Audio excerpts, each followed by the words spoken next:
Jair Bolsonaro, desde o primeiro momento em que ele levantou as nossas pautas, ele sempre teve o meu apoio. E enquanto ele empunhar essas bandeiras, ele vai continuar tendo o meu apoio. Sempre. Enquanto ele não for condenado em 3 instâncias por corrupção, ele continua tendo o meu apoio. Pessoal, a treta do momento, inelegibilidade do Bolsonaro. E eu, como fui candidato a deputado federal pelo PL nas últimas eleições, não posso deixar de expressar aqui a minha opinião. Eu vou ser simples e objetivo. Em 2021, Lula saiu da cadeia depois de passar 500 dias preso por ter sido, na época, condenado por corrupção. É lógico que as condenações foram anuladas e tal, mas ele ficou 500 dias preso por causa de acusações de corrupção. Por incrível que pareça, Lula era claramente o único candidato que seria capaz de fazer frente a Jair Messias Bolsonaro em 2022. Por outro lado, como nós temos uma maioria de parlamentares que só defendem os próprios interesses e que só se preocupam com o poder pelo poder, para esses parlamentares é mais interessante ter um Lula na presidência da República do que ter um Bolsonaro. Moral da história, cerca de 90% desses parlamentares ou não fazendo campanha para ninguém ou fazendo campanha para o Lula. Por quê? Porque para eles é mais interessante isso. Aí, de repente, analisa comigo. Durante os 4 anos de Bolsonaro, quem era o herói do Brasil? Bolsonaro. O raciocínio é simples. Nós temos no Congresso Nacional inúmeros parlamentares com a alma de herói. Mas o herói só é útil se tiver um vilão a ser combatido. Enquanto Bolsonaro estava na presidência da República, não precisávamos de heróis no Congresso Nacional. Hoje, ao contrário, muitos aí estão se levantando. Muitos que contribuíram para que o atual presidente fosse eleito. Muitos que contribuíram para a eleição do Lula, hoje se apresentam como heróis para combater o Lula. Entendeu?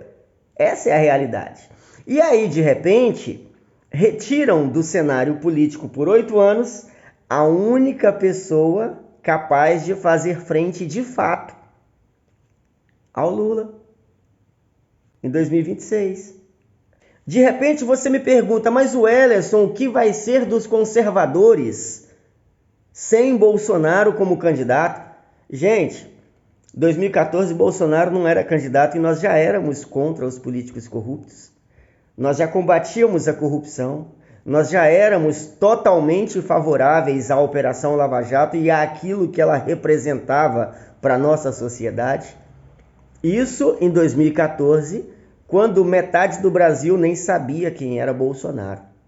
Em 2013, naquela mega manifestação contra a Dilma, nós estávamos lá, a favor do Brasil, em defesa da nossa pátria, contra a corrupção, contra os corruptos, contra essa política podre brasileira que precisa acabar, contra essa politicagem na coisa pública brasileira.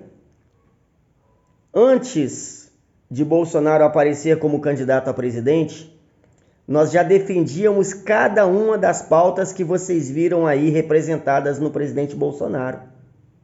Quer dizer que por eu pensar desse jeito, a direita, os conservadores vão esquecer Bolsonaro agora que ele não pode se candidatar por 8 anos? Não, de jeito nenhum. Continuamos apoiando Bolsonaro. Continuamos defendendo cada uma das pautas que Bolsonaro levantar daqui por diante. Seguiremos apoiando os candidatos apresentados por Bolsonaro. Bolsonaro seguirá sendo o líder.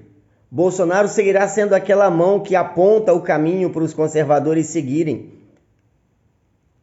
Independente de inelegibilidade, independente de se ele é candidato ou não, Bolsonaro continuará ditando os rumos a serem seguidos pelos conservadores. E sabe por quê? Porque ele é honesto. Porque ele é honesto. Porque ele não roubou. Porque ele não foi condenado por corrupção. Só por isso. Porque simplesmente Bolsonaro não só levantou as nossas bandeiras, como ele vive na prática, na íntegra, cada uma das pautas que nós defendemos: Deus, pátria, família e liberdade. Daí você me diz: pô, Wellerson, mas e o abuso do poder político que Bolsonaro foi condenado? Gente, vocês já tentaram entender a situação? Antes de Bolsonaro fazer reunião com os embaixadores, o ministro Edson Fachin, do Supremo Tribunal Federal, também fez reunião com os embaixadores para falar do mesmo tema que Bolsonaro abordou, só que Bolsonaro com a opinião diferente da opinião do ministro Edson Fachin. Então raciocina comigo. Um dos poderes pode reunir os embaixadores para defender um determinado tema. Mas de repente o outro poder não pode fazer uma reunião com os mesmos embaixadores para fazer um contraponto, para defender uma outra opinião ou para criticar um determinado tema. Isso, gente, é basicamente a relativização da liberdade de expressão. Eu só posso opinar se for para opinar a favor. Se for para opinar contra, eu me calo. Do contrário, 8 anos de inelegibilidade. Então, por esse e por vários outros motivos, seguimos firmes com os nossos pensamentos. Não sei o que vocês ensinam para os filhos de vocês, mas eu ensino para os meus filhos a respeitar a nossa Constituição, a respeitar a Bíblia Sagrada e os seus ensinamentos da primeira até a última linha. Ensino os meus filhos a respeitarem aquilo que a família representa. Eu vou seguir fazendo o meu trabalho como eu sempre fiz. Eu vou seguir brigando pelas coisas que eu acredito. Eu vou seguir fazendo as críticas que eu acreditar que precisam ser feitas.